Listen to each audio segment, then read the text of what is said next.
Assalamualaikum warahmatullahi wabarakatuh. Kita ketemu lagi di Rumah Baca 3MEF. Kali ini Bunda Evi Suryani mengajak para pendengar, penyuka acara ini untuk membedah buku. Hari ini kita akan mendiskusikan, memperbincangkan babibu bareng-bareng bincang buku catatan Field Studi IMM, narasi manifestasi humanitas. Saya akan panggil dulu Kak Nia seperti biasa. Kak Nia. Iya benar. Hai, waalaikumsalam. Serah terima nih bukunya Kak Nia seperti biasa yang membawakan acara babibu. Silakan Kak Nia. Iya benar, terima kasih. Serah terima bukunya saya. Oke teman-teman, kembali lagi sama Nia di hari Sabtu tanggal 9 Januari 2021, awal tahun 2021. Semoga tetap sehat dan tetap semangat. Mari teman-teman, kita bersama-sama melaksanakan acara babibu bareng buku. Salam literasi.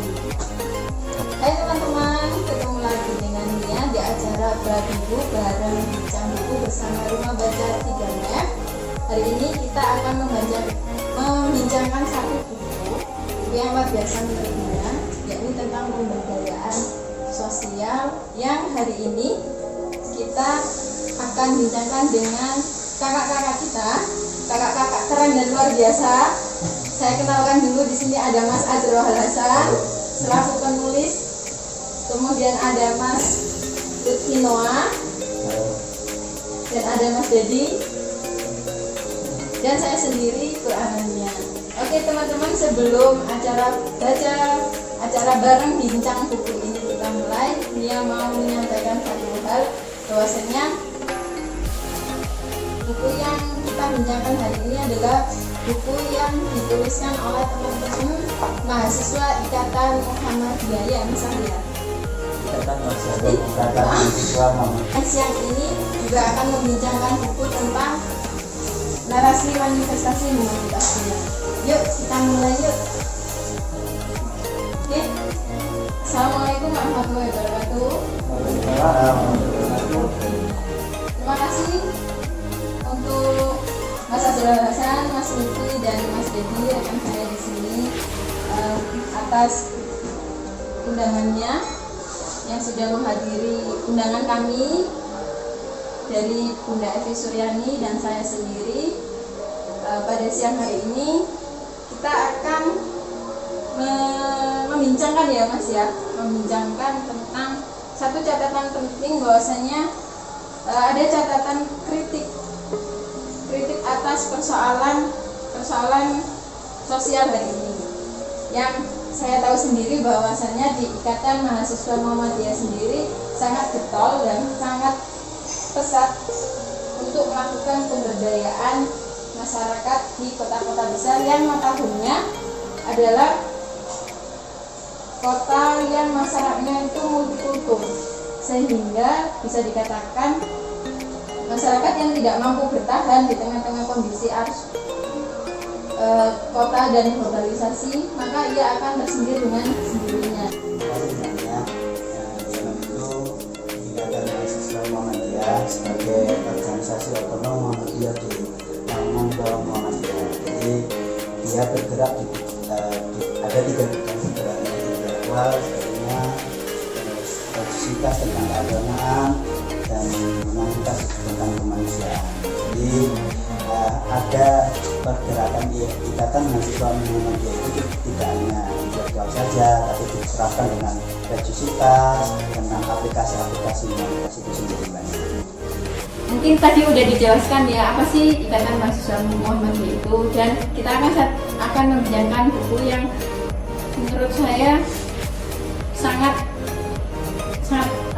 luar biasa sih. Jadi ini tulisannya tulisan dari teman-teman Ikatan Mahasiswa senasional dalam acara Field Study IMM Mahasiswa Muhammadiyah di Surabaya. Sebenarnya apa sih yang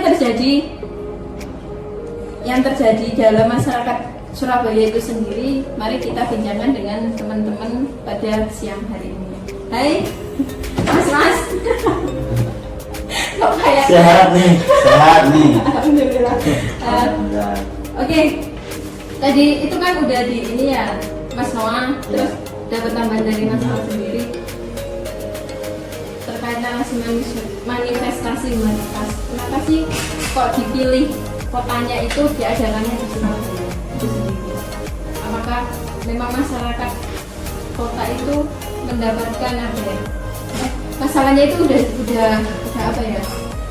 Udah terlalu jauh, itu harus segera ditangani. Menurut Mas Azrul sendiri, bagaimana kondisi masyarakat Surabaya sebagai, mungkin Mas Ali sebagai pendatang ya di Surabaya? Iya, saya kan aslinya Lamongan. Dengan saya. Ini pendatang di Surabaya. Jadi sejak saya di Surabaya tahun 2011 sebagai mahasiswa di Universitas Airlangga, saya melihat realita yang berbeda. Apa yang ditunjukkan di media massa, di media televisi dan lain sebagainya tentang branding Surabaya, dan Surabaya mendapat berbagai penghargaan sebagai kota yang layak atau kota yang Layak huni ya untuk layak huni untuk masyarakat, dan berbagai kriteria lain yang mencap bahwa Surabaya adalah kota paling idaman di Indonesia seperti itu. Nah, akhirnya hasil diskusi kami, kenapa pilih Surabaya? Karena kita ingin kalau bahasanya orang kan mengkorek-korek. Kalau ibu-ibu di tetangga sebelah suka gosip, kita gosip ini di Surabaya. kita lebih baik di Iya. Surabaya sama itu. Bagaimana sih? Apakah sebagus apa yang ditampilkan di media? Dan ternyata tidak. Dari hasil buku ini kita korek semuanya.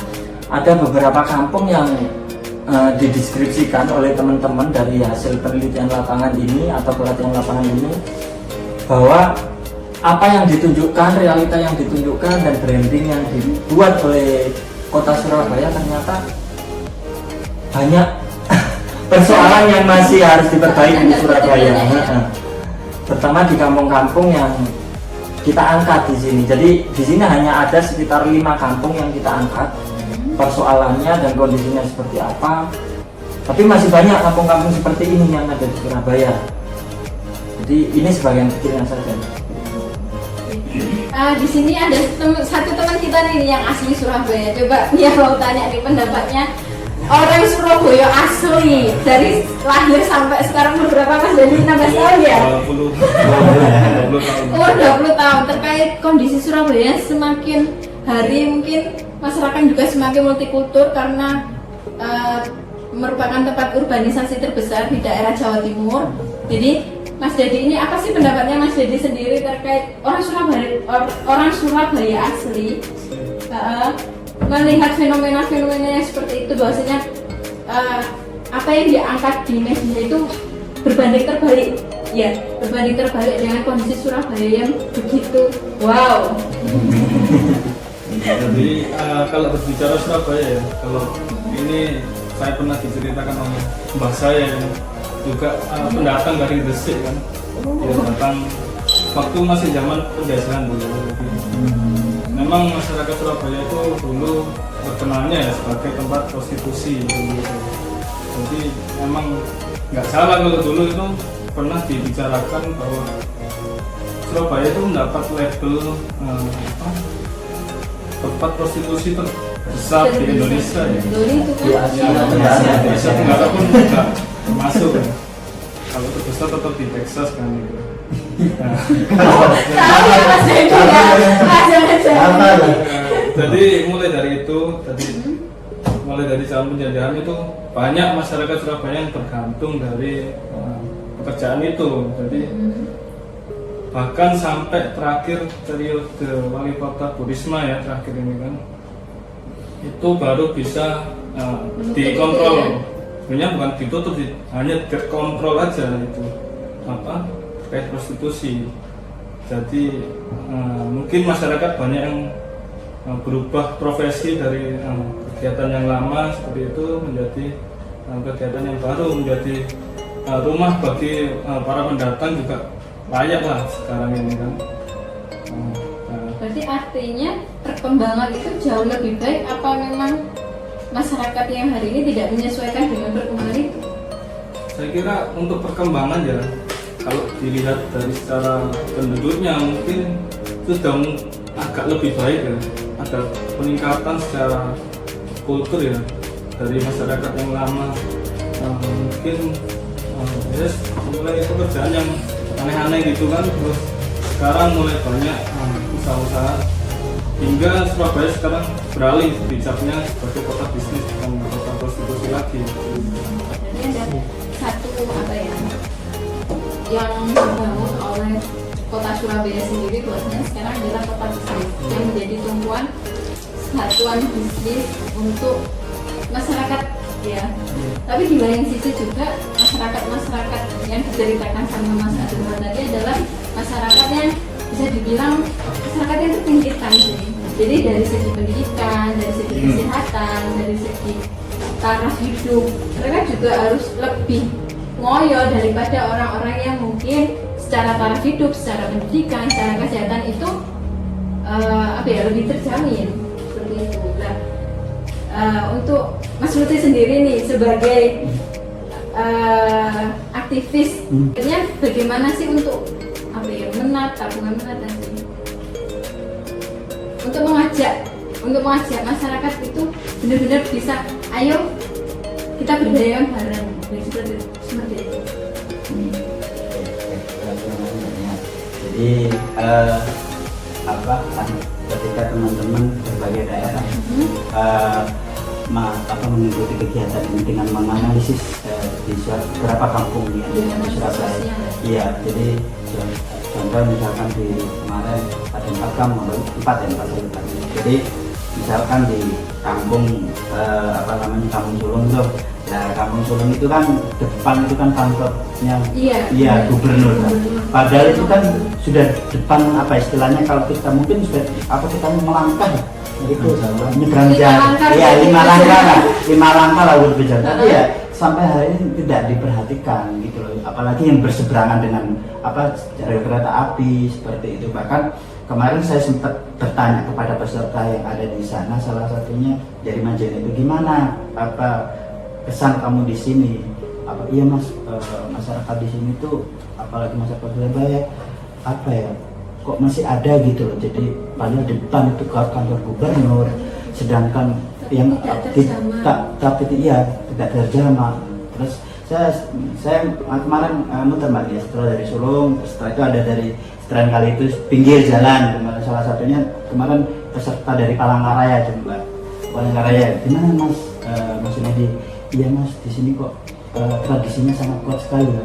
Jadi ekonomi agama itu seperti itu sih mas. Jadi permasalahan di seteran pinggir itu kok masih ada, padahal kalau di sistem kita kan sebenarnya rumah di seberang sungai itu kan nggak boleh. Iya, bandaran sungai itu kan nggak boleh. Jadi seperti itu mbak. Jadi harapan saya teman-teman kemarin yang ada di sana itu, ayo mengajak menyampaikan masyarakat itu, ayo kita inilah di Surabaya kota kedua setelah Jakarta. Jadi memang harusnya dibangun adalah mentalitas. Ya, harus dibangun mentalitas. Menurut Mas Azrul sendiri ya, sebenarnya kegiatan seperti itu kan nggak semua mahasiswa ataupun semua orang mau. Dan kita sendiri untuk mengumpulkan massa, untuk menyadarkan masyarakat yang mau kita sadarkan itu butuh waktu yang sangat lama. Apakah sebagai pelaku sendiri mungkin ada jangka waktu atau bagaimana ketika pemberdayaan itu nantinya ketika sudah dilaksanakan dan tidak menilai hasil yang maksimal, itukah apakah ada tindak lanjut dari itu sendiri? Jadi saya jawab sesuai buku ini ya. Jadi sebenarnya kalau kita berbicara Surabaya, konteks pemberdayaan di Surabaya, kota terbesar di Indonesia ini mana? Jakarta. Kota terbesar. Jadi kota terbesar itu Surabaya, karena Jakarta itu provinsi. Oh iya. Jadi Jakarta itu kan provinsi. Kalau kita ngitung provinsi, kita provinsi Jawa Timur. Jadi berapa luas Jawa Timur?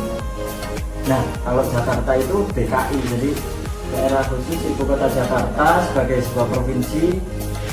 Di sana disebut kota terbesar dengan wilayah terbesar, tapi dia adalah wilayah provinsi. Itu yang perlu diketahui sama teman-teman sebenarnya. Jadi kota terbesar itu ini yang sering kita perdebatkan, tetap Surabaya. Jadi saya baru tahu oh iya ya, harusnya daerah khusus ibu kota itu provinsi ya. Iya, provinsi. Karena media selalu menggulirkan kota terbesar nomor satu adalah Jakarta dengan permasalahan itu.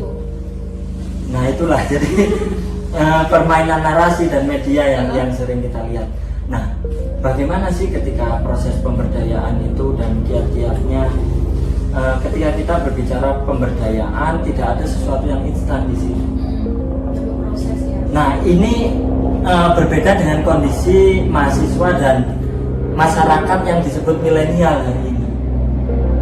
Jadi, ketika kita berbicara masyarakat milenial dan masuk ke kalangan mahasiswa sekarang, mereka adalah golongan yang serba instan. Perkembangan teknologi yang pesat, globalisasi yang semakin cepat, dan kreativitas mahasiswa atau yang disebut generasi milenial itu sangat cepat perkembangannya. Dan ketika kita masih menawarkan sebuah bentuk pemberdayaan yang konvensional atau tradisional seperti yang kita baca dalam teori-teori buku atau bagaimana proses pendekatan masyarakat sampai proses bagaimana pengorganisasian massa hingga eksekusi program dan sebagainya, itu sangat klasik. Itu memang ada pembaruan ini. Nah, itu yang kita tawarkan dalam buku ini. Ada salah satu contoh yang unik yang tidak kita temukan di kota-kota metropolitan. Bentuk kota-kota di Indonesia itu adalah kota yang di dalamnya ada banyak kampung.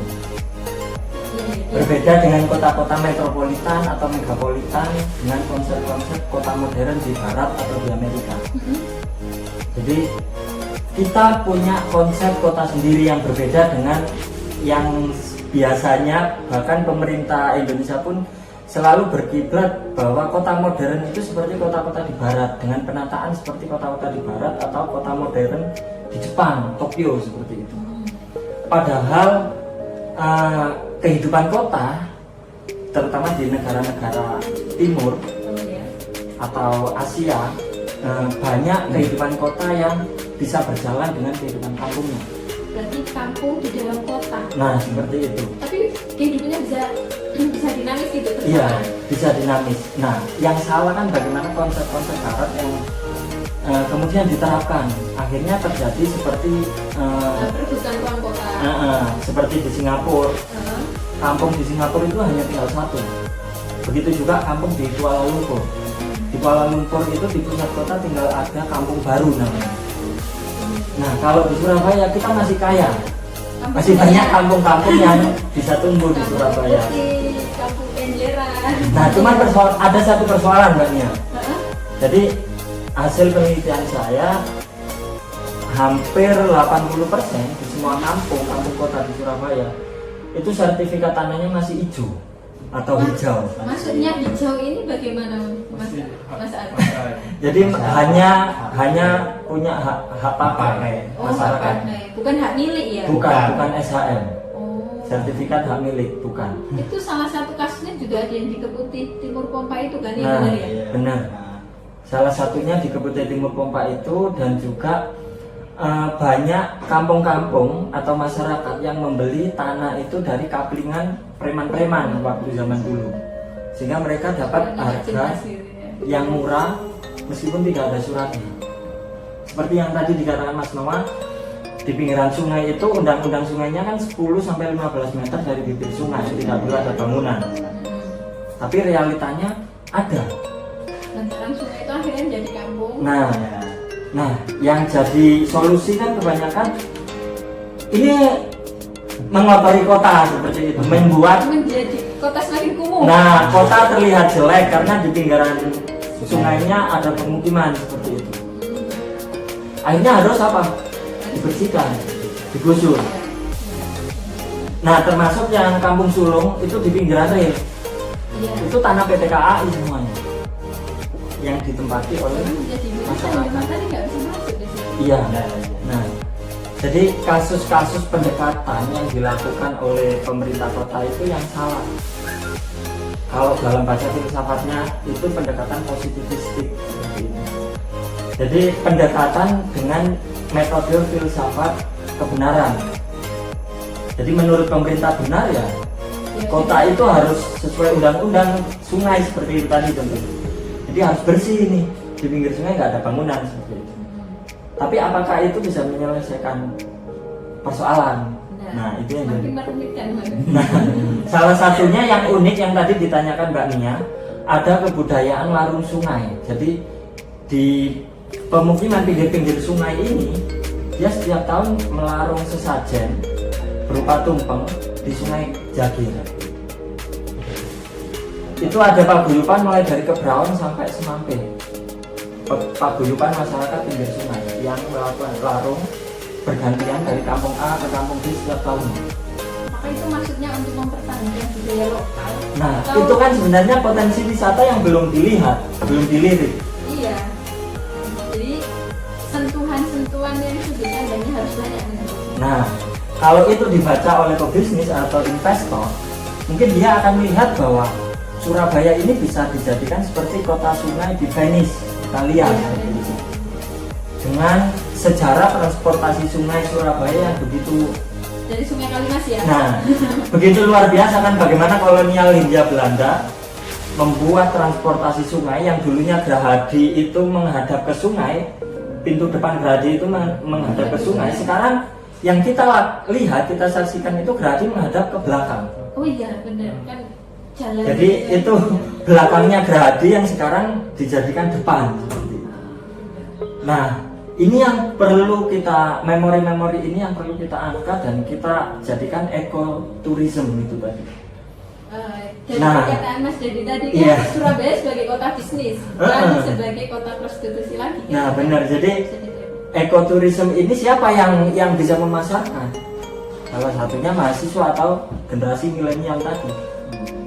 Berarti ada pergeseran inovasi, yaitu dengan perkembangan teknologi dan globalisasi yang semakin pesat. Iya. Maksudnya jangan sampai kampung di dalam kota ini terjadi apa yang ada yang seperti di Malaysia ataupun di Singapura. Tapi hari ini bisa dibilang pemerintah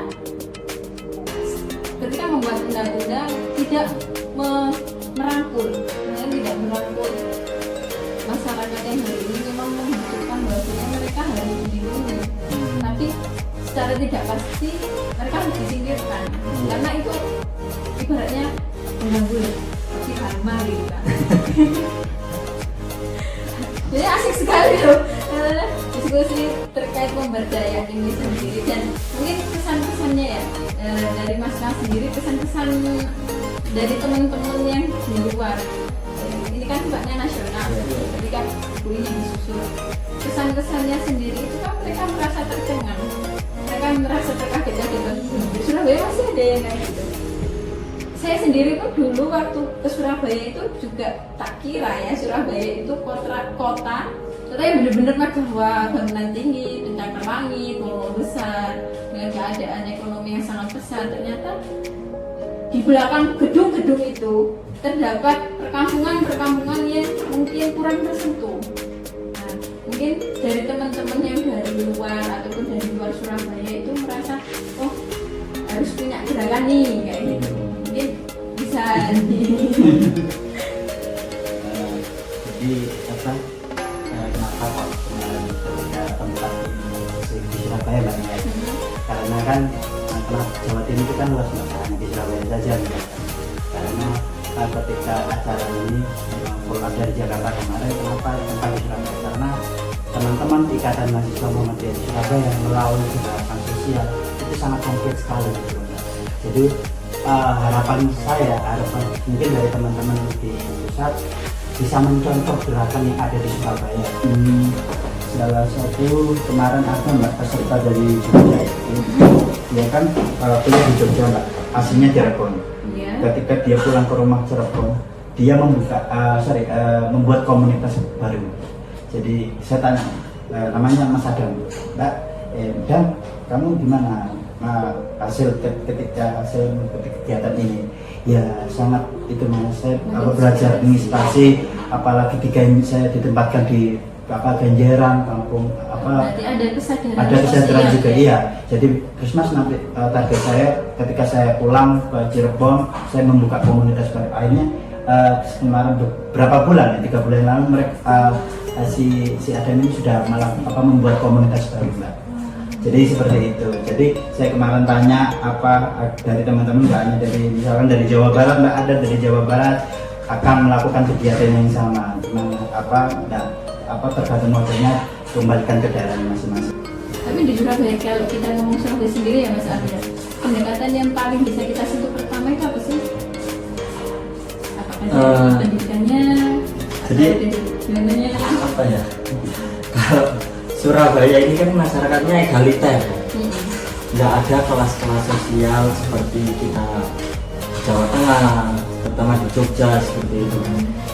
Jadi kita lebih luas cara komunikasinya sebenarnya.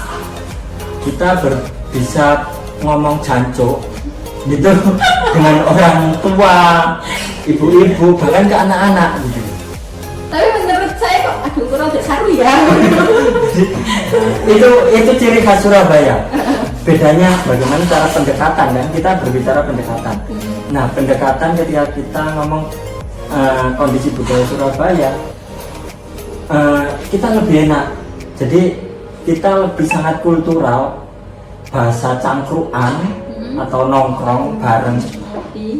Itu menjadi metode yang sangat efektif untuk membangun trust, untuk kita bisa dipercaya masyarakat, dan akhirnya kita bisa memberdayakan mereka. Kita memfasilitasi mereka, memberikan akses ke mereka, membantu jaringan untuk seumpama untuk pemasaran ekonomi kreatif atau jaringan-jaringan ke pemerintahan seperti itu. Jadi hal-hal ini yang tidak ada di kota-kota yang lain sebenarnya. Jadi pendekatan yang sangat apa ya, kita lebih mudah diterima sebenarnya daripada beberapa kali saya di daerah Jawa Barat, di Bandung, di Jogja, itu kita harus melalui proses yang lebih panjang dan lebih rumit ketika melakukan pendekatan ke masyarakat. Artinya masyarakat Surabaya ini lebih terbuka Iya. dengan perubahan, tapi memang masih ada beberapa hal yang harus disentuh. Nah, itu ciri masyarakat pesisir sebenarnya. Jadi termasuk ketika pelatihan field study ini, teman-teman ditempatkan di kampung-kampung ini hanya 3 hari. Itu tidur di sana? Iya, tinggal tidur di sana, menjadi masyarakat sana. Kita kasih uang saku 50.000 untuk Itu per kelompok? per kelompok ya. Per kelompok. Satu kelompok 3 orang. 100.000 Mas. 100.000 3. 50 kok. 50.000. 50.000. Kita kasih 50.000 dalam waktu 3 hari. Itu banyak yang utuh uangnya. Pulang tetap bawa 50.000. Berarti kan masyarakat sangat welcome, sangat menerima mereka, dan kebutuhan mereka sehari-hari difasilitasi oleh masyarakat sampai seperti itu. Padahal pendekatan ini hanya berjalan 3 hari. Artinya masyarakat begitu antusiasme juga ada.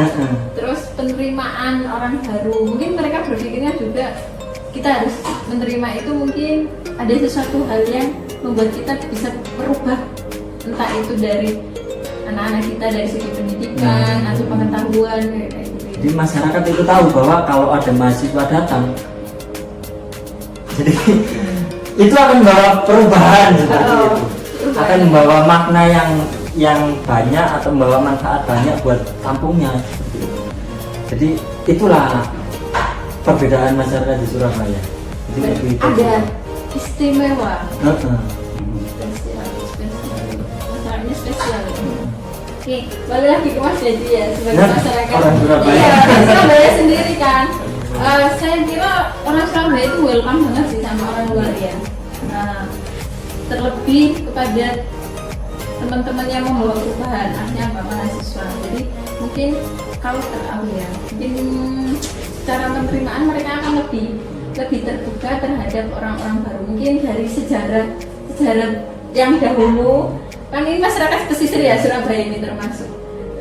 dari pendapat Mas Dedi sendiri terkait terbukanya masyarakat Surabaya terhadap orang-orang baru itu bagaimana sih, Mas? Jadi ini dari segi kan perubahan itu kan bertahap ya, langsung instan, sedangkan mahasiswa sendiri itu juga harus mengenal dulu masyarakatnya ini seperti apa. Jadi kalau berbicara penerimaan orang baru ya, ini pengalaman saya ketika waktu mahasiswa S1 menempuh kuliah. Jadi dulu itu pernah ada program dari Kemenristek itu kan PKN, program kreatif mahasiswa. Kebetulan saya itu melakukan penelitian terkait masyarakat bekas, bukan bekas ya, apa mantan pelaku prostitusi itulah intinya. Nah, jadi saya membuat pelatihan di situ kan pasti masyarakat yang notabene dulu itu kan berpikiran masih enak apa pekerjaan yang lama gitu kan. Nah, ketika saya masuk itu dan mungkin ya karena dengan cara yang agak lebih halus dan pendekatan, emang masyarakat Surabaya itu agak terbuka. Nah, Saya sangat terbuka bahannya. jadi orang-orang itu mantan-mantan PSK itu ngikuti. Jadi aku ada program pelatihan gitu ya. Program apa namanya ini pembuatan snack gitu-gitu kan. Sampai pernah ikut apa namanya, kalau di Surabaya itu kayak dibuat expo gitu, Jatim Expo itu kan event terbesar itu kan.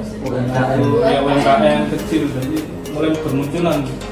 Kita ambil satu pentolan dari orang itu yang bisa membuat snack apa gitu kan, buat mati untuk orang-orang yang memang mungkin ya kebutuhan yang kurang gitu ekonominya.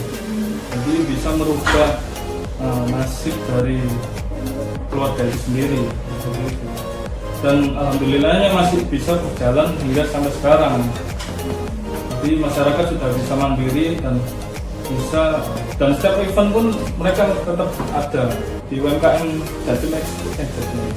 Jatim Fair gitu. Mereka masih ikutan nyewa stand gitu, terus jualan produk unggulan dari mereka. Tapi selama pandemi ini apakah ada inovasi baru? Ini kan nggak mungkin kan berkerumun. Mungkin kalau Mas Dedi masih tahu informasinya. Kalau informasi terbaru ya, karena mungkin ini kan kita harus menjaga apa protokol, jadi nggak sembarangan tiba-tiba datang ke itu langsung tanya gimana perkembangannya, kan agak susah gitu. Dan masyarakat pun juga akan agak takut gitu kalau kedatangan orang baru gitu kan. Soalnya virus ini kan sudah berjalan setahun yang lalu kan, dia agak takut. Gimana ini? Jadi terkait dengan manifestasi humanitas berarti kemanusiaan ya, Mas? Iya. Berarti bisa dibilang artinya dari bincang hari ini itu saya menyimpulkan bahwasanya sebagian kecil masyarakat, contohnya di kota Surabaya, ada beberapa hal yang memang harus diperhatikan ya. Untuk merubah masyarakat sendiri itu yang harus kita sentuh pertama adalah tingkat ekonomi. Nggak jauh-jauh ya, Islam sendiri kan memang mengharuskan bahwasanya kemiskinan itu dekat dengan kemungkaran. Artinya teman-teman di sini berusaha bahwasanya supaya kemungkaran itu tidak terjadi, maka yang harus dilakukan adalah dengan pemberdayaan yang membangun ekonomi dulu. Seperti itu. Dan bahwasanya ketika kita membangun itu memang ada hal-hal yang harus kita dekati, pendekatan yang memang harus lebih intensif. Apalagi di era pandemi ini, saya kira orang-orang membutuhkan banget sih, orang-orang membutuhkan banget yang namanya pekerjaan. Dan apa ya, aku kayak senang. Dan apa namanya, saya lihat dari buku ini sih ada kayak pemetaan. Iya. Pemetaan itu sendiri masalahnya gimana, maksudnya garis merah masalahnya gimana, solusi yang ditawarkan seperti apa. Jadi memang buku ini memberikan solusi terhadap kita sendiri sebagai utamanya di kalangan mahasiswa, masyarakat dan pemerintah yang sendiri. Dan saya mau tanya nih Mas Al, tanggapan dari pemerintah sendiri, mungkin Mas Al kan juga punya narasi sih, punya link sih ke pemerintah, bahwasanya apakah memang di pemerintah sendiri kan ada Kementerian Sosial ya? Iya. Apakah tidak pernah mensinergikan kegiatan-kegiatan seperti ini dengan para jajaran pemerintahan? Jadi yang selama ini yang saya tahu untuk apa yang sifatnya pemberdayaan sosial kebanyakan kolaborasinya dengan LSM. LSM. Jadi mahasiswa itu aksesnya lebih banyak ke LPPM kampus, lembaga pemberdayaan dan pembinaan masyarakat. Jadi sesuai dengan Tridharma perguruan tinggi, setiap kampus punya kegiatan pengabdian. Nah dulu kan sering kita kritik juga persoalan ini. Sering kampus memintarkan, membesarkan orang-orang yang bisa membayar di kampus itu. Tapi orang-orang yang tinggal di sekitar kampus masih banyak yang belum tercerahkan, masih banyak yang belum terdidik, masih banyak yang putus sekolah. Nah itu terjadi bahkan di semua kampus, tidak hanya di Surabaya. Nah akhirnya apa, kondisi-kondisi apa yang kita baca hari ini dalam buku ini, paling tidak sebagai singkatnya ini sebagai literasi buat masyarakat, buat kalangan pemerintahan dan seluruh yang ingin andil dan ingin berperan untuk membangun masyarakat madani, baldatun thayyibatun warabun ghafur, dengan cita-cita dan nilai-nilai yang bisa kita elaborasikan dengan visi misi yang sedang dilaksanakan oleh pemerintah kita, dan tidak meninggalkan sisi-sisi nilai humanitas dari manusia sebagai objek pembangunan itu sendiri. Artinya tidak meninggalkan apa yang melekat pada diri manusia itu sendiri. Jadi tadi siapa? Mas Dedi bilang memang Surabaya ini pusat bisnis atau pusat industri, apa ya bahasanya, industri dan segala macam itu pusatnya di Surabaya, dan ini yang memenuhi kebutuhan di seluruh masyarakat Indonesia Timur. Kalau Indonesia bagian barat ada Jakarta, timur ada Surabaya. Nah, pembangunan pesat pasti akan berjalan di Surabaya. Setiap pergantian periode wali kota pasti akan terjadi. Tapi nilai-nilai sisi kemanusiaan itu jangan dihilangkan. Jangan, intinya bahasa kasarnya, jangan sampai pembangunan segala macam yang sifatnya pembangunan fisik seperti gedung-gedung, taman dan sebagainya, itu tidak meninggalkan nilai-nilai kemanusiaan atau masyarakat Surabaya, terutama masyarakat di kampung-kampung itu sendiri. Gedung-gedung tinggi dibangun, lapangan kerja terbuka, tapi tetap mereka jadi OB-nya, tetap mereka jadi tukang sapunya, seperti itu. Jadi pekerjaan kasar itu yang dihadirkan atau yang diberikan untuk masyarakat Surabaya sendiri, seperti itu. Jadi seperti itu. Iya. Jadi budak seperti zaman Hindia Belanda lah, budak di era modern lah, seperti itu. Itu sih sekaligus closingnya seperti itu. Oke, teman-teman, itu tadi bincang buku kita kali ini bersama dua narasumber kita dan kawan kita, Mas Dedi. Terima kasih Mas Azrul Hasan atas bincang buku pada siang hari ini, Mas Lutfi dan Mas Dedi. Dan tidak lupa terima kasih kepada founder kita Bu Evi Suryani yang telah memfasilitasi dan Rumah Baca 3 Mep yang sudah sangat terbuka untuk kegiatan pada siang hari ini. Oke teman-teman, jangan lupa bulan depan kita ketemu lagi di bulan Februari di acara Babibu Bareng Bincang Buku. Salam literasi. Bye bye.